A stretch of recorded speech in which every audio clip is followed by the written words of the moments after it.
Meaning of Eucharist. Eucharist.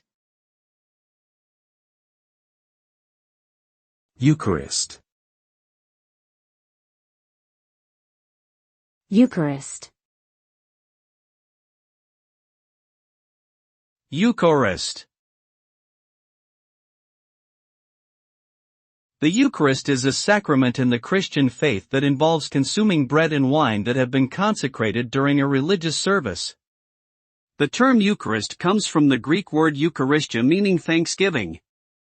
This act of communion is considered a representation of Jesus' sacrifice on the cross and a means of receiving spiritual nourishment and grace. Through the Eucharist, Christians are said to be united with Christ and with one another.